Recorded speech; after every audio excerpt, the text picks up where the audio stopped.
We have the special orders of business. The first order of business is a presentation, Veterans Organization, Bastion Community of Resilience, Jackson Smith, Executive Director, Allison Tabby, Program Director, and some veteran ambassadors.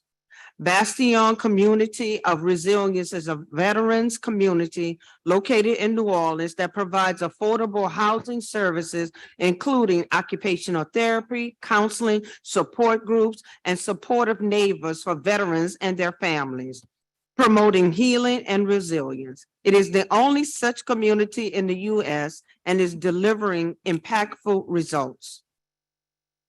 Great to see you all. I want to welcome Bastion Community of Resilience and the following representatives to the council. I think we might be missing one or two people. Jackson Smith, the Executive Director, Kimberly Grady, Joe Hargrove, and Jessica Edwards. And I'll turn it over to this wonderful panel in just a moment, but I wanted to share a quick bit of history here when it comes to the creation of this wonderful facility. It was a few years back when my office authored a CZO text amendment that created a new use definition in Article 26 for a veterans wellness facility. This new use created the opportunity to deeply engage neighbors in the siting of veterans wellness facilities in such a way to build lasting and sustainable neighborhood institutions that enrich our communities. Before this CZO amendment, there was no suitable CZO classification that met the specific needs of veterans. These types of facilities are incredibly critical to reducing barriers to rehab services. This includes challenges for patients in accessing reliable transportation, getting time off work, having adequate caregiver assistance, and other logistical issues. This use also helps to address limited access to independently owned neuro rehab outpatient clinics in New Orleans by creating a zoning pathway. Moreover, less than half of veterans receive VA health care, and the dependents of veterans are not eligible for VA health care, and this community deserves quality care and treatment. And finally, there are also no fully accessible and adaptive gyms in the state of Louisiana, but there are 350,000 individuals living with paralysis or an amputated limb in the state of Louisiana. So now I'll turn it over to Bastion to talk about the great work that you're doing and tell us how residents are utilizing this facility. Thank you so much, Councilmember Moreno, and thank you to every member of the council, first and foremost, for your time this morning. We at Bastion are, of course, an integral part of the city of New Orleans, and so we are acutely aware of the magnitude of challenges that face this council. It is our hope, and we hope by the end of this presentation to convey to you all that we have landed on something special on Mirabeau Avenue, that we are doing something special. We are achieving transformative change in the lives of our veterans, and you're going to hear from some of those veterans today. It is our belief that we can do much more. It is our belief that we can expand the good work that we are doing at Bastion beyond our boundaries and eventually bring our model of care to every veteran in need across the city of New Orleans. You know, it was my intention in putting this presentation together to start with a story about how we got here, but as Councilmember Moreno has articulated, I believe that most, if not all, of the members of this council know who we are and fundamentally what we do and why. So rather than rehash that story for you, I want to bring you up to speed on where we've gotten. I know that this council was intimately involved in all of the work required to procure the zoning and the conditional use permit for our Veteran Wellness Center. That work really came to a head in 2020. In the 3 years since then, we have worked tirelessly not only to navigate the unforeseen challenges of COVID, but to bring our model of care to its utmost potential on Mirabeau Avenue. And we've done that. I'm going to explain how. And like I said, we think that we are now ready to expand that reach far, far wider because the need is there. There's a lot of information up on this slide, but I want to draw one number to your attention in particular. Nearly 15,000 veterans that call the city of New Orleans home. That is our target population. The city of New Orleans has worked admirably to mitigate and at times nearly eliminate the issue of veteran homelessness in this city. But as I think we are all aware, I mean, NOLA.com ran 3 or 4 articles on various facets of this issue just this week. Housing is only half of the battle. To put every veteran in this city in stable housing is important. It's critical. But we are not done there. Think about the story that ran on NOLA.com on Monday about the issue of homeless encampments in this city.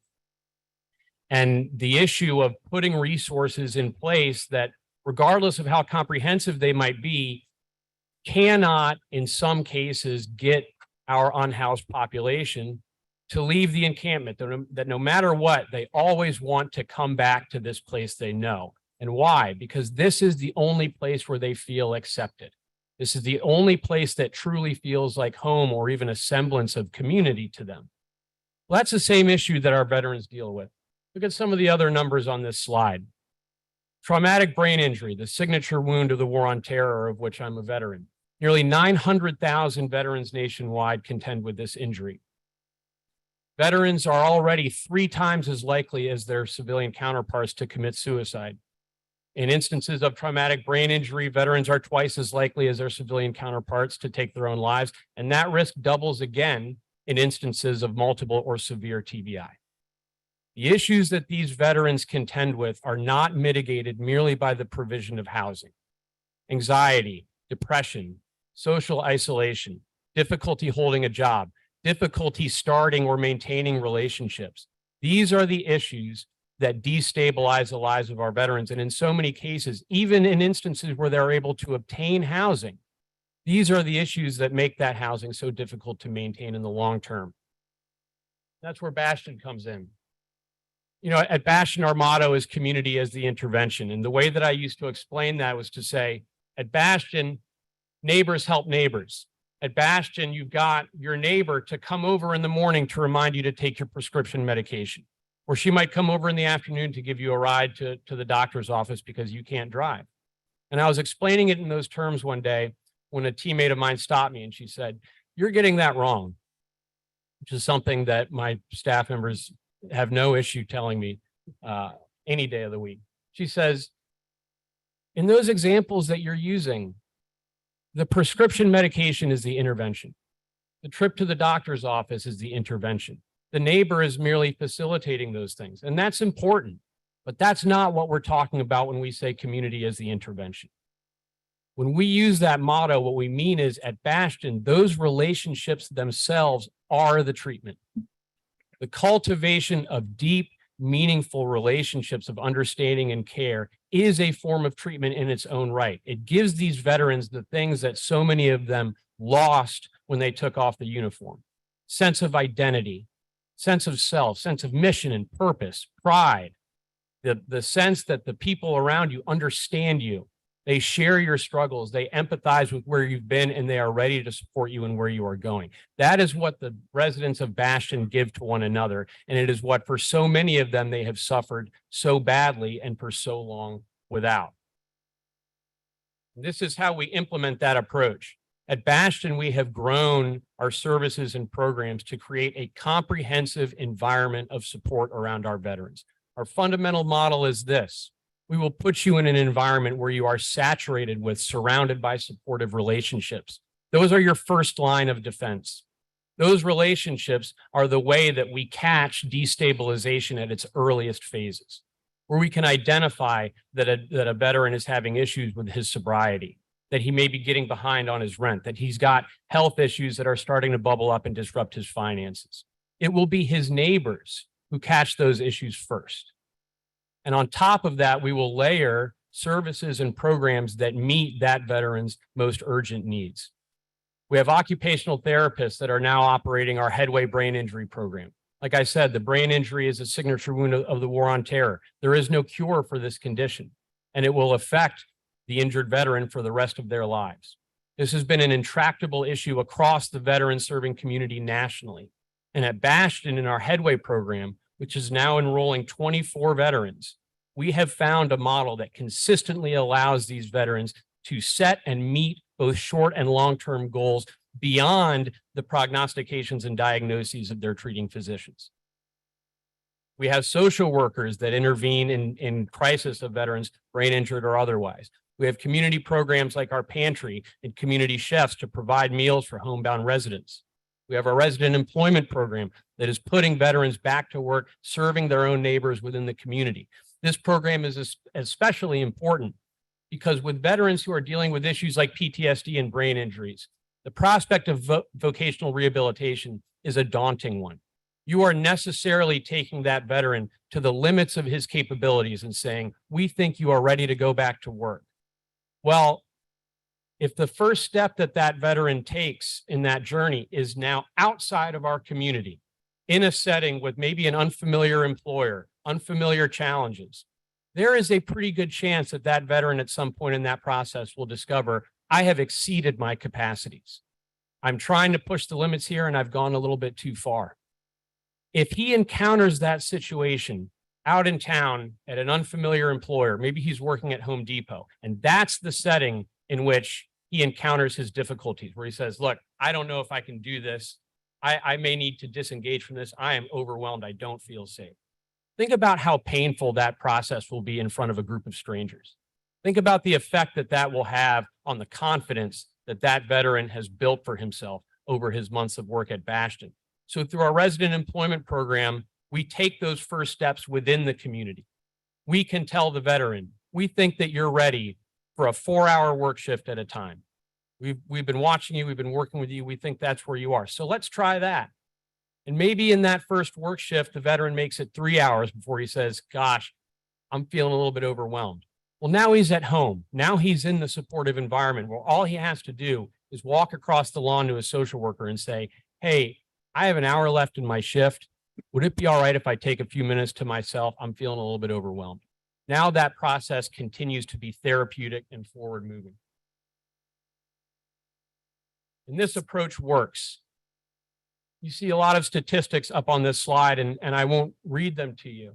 What I'd like to do instead is zoom out a bit and give you some perspective.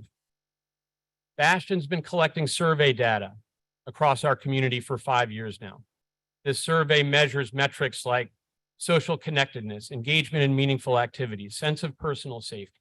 And in 5 years of collecting this data, the highest scores we ever recorded were at the peak of the COVID pandemic in 2021. How can that be that at a time when our city was being devastated by the effects of this virus, in a population that is already so vulnerable to the obstacles and difficulties that life can present, how is it that under those circumstances that our community was thriving? It is because at Bastion, we understand what all New Orleanians understand, that when times are hardest, when the situation looks darkest, that is when we reach out to our neighbors and grasp hold of one another. It was when times were hardest at Bastion that our residents most acutely felt the support they had built around them. I always tell people, it is no accident that Bastion was started in New Orleans. We are still the only program of our kind anywhere in the country. There is nobody else in the United States who is doing, or frankly, who can do what we do, which is to provide a community-based model of care for our veterans, a model in which they can build lives in the long term. It's not a program that they attend for 3 months and then move on with their lives. This is a program where they can build that life here in New Orleans. It is no accident that this program started here.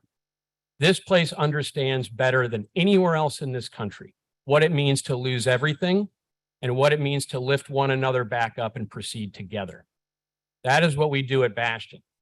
And I can tell you these anecdotes, I can show you these numbers on this slide, but I think to truly understand the impact of this place, it is best to hear from those who are building their lives in the Bastion community.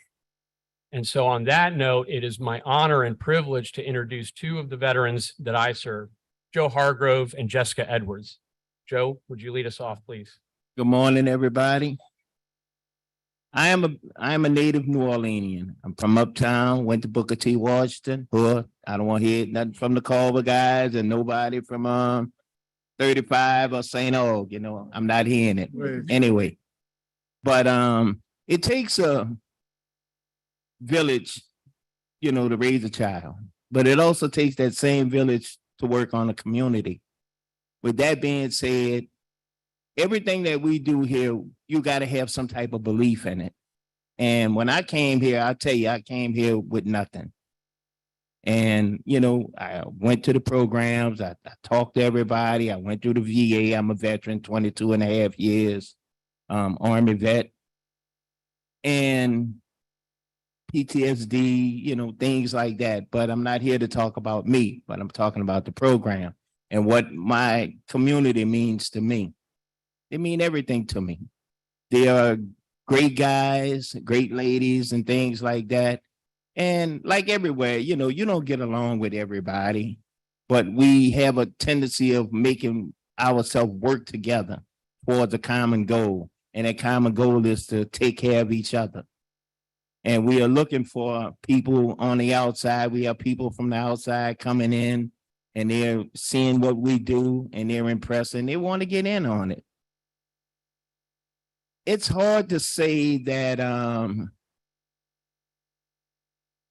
we don't care, because we do. And we have all type of little programs that we do on the outside, on the inside, as far as like say with the food pantry, which is really important to a lot of people because a lot of them don't have the resources to buy things and things like that. We also have cooks on staff, chefs. And sometimes that might be the only meal that that person get that day or something like that. But we take care of each other. And I would like for y'all to come out there and check us out and see what we're about. I know Mr. Green, you done been through, Mr. Thomas, you done been through, and Mr. King, I know your dad, right? I work with him in Bridge City, so I know him, all right? But on that case, we want y'all to come check us out and see what we're about. Jessica? Good morning. I'm Jessica Edwards. I'm an Army veteran and a military sexual trauma survivor. After I got out of the Army, I was so traumatized that I could not hold a job. I really struggled to support my 2 young daughters. I was reduced to cleaning toilets. I was so hopeless that I tried to take my own life multiple times. I was on the verge of homelessness a couple of times. My anxiety was so bad that I could not enter a room with people in it that I didn't know. In fact, I wouldn't. And now, after Bastion, here I am today talking to you. This is huge.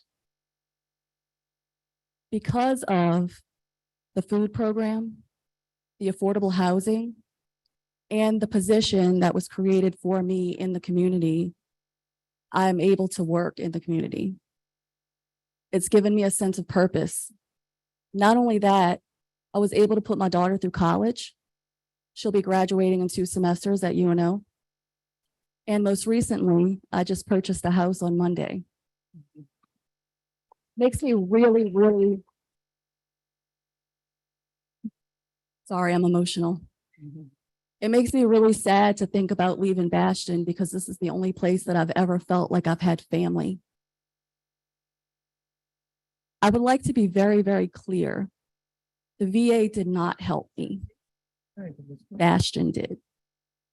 There are tons of women in this city just like me, female veterans, probably hundreds, that need the support that I was lucky enough to get at Bastion. So I would like to say we need more Bastions around the country. Yeah. Thank you for listening. Thank you so much for sharing your stories, and I want your stories actually to be shared more often, because that is how you get additional funding, additional partners, and how we actually can achieve what you just talked about on how we can create more bastions, not only across New Orleans, but across the state of Louisiana. I want to thank you all so much for all that you do. I know that you're working on the expansion of Bastion, which we're really eager to help you all with as much as we can on the expansion. Reading through your presentation, everything from of course, the neuro rehab clinic, the expanded head weight program, dentist, and I can go on and on. creating even new jobs within the facility, 35 new jobs. All of that is amazing. And we just thank you all so much for what you do. I want to open it up for comments on the dais. I know we're a little short on time, but I think we may want us to make some comments. Councilmember Thomas, and I'll move down the line. All right. First of all, thank you, Councilmember Marino, for acknowledging this great group.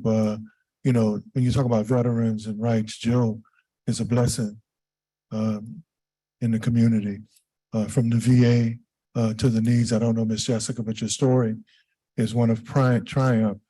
And I'm just really proud because I was part of one of the first interviews several years ago, I think maybe 4, maybe more, where we interviewed Mr. Bernal and many of the supporters of this program to tell the community about how important this was.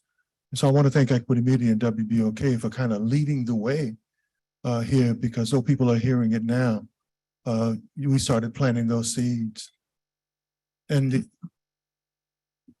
that means I'm supposed to shut up. But we'd love to do a follow-up, Yeah. continue this story. It's important and everyone needs to be aware of it. Thank you. All right. Unfortunately, Councilmember. because as you're hearing the Gotta get emergency out. alarm go off, we are going to have to leave the building. We will thank you all, Bastion, for being with us. I apologize to the rest of you all who are here, and we will return as soon as we get the all clear. Too hot, Bill. Too hot. Both of you.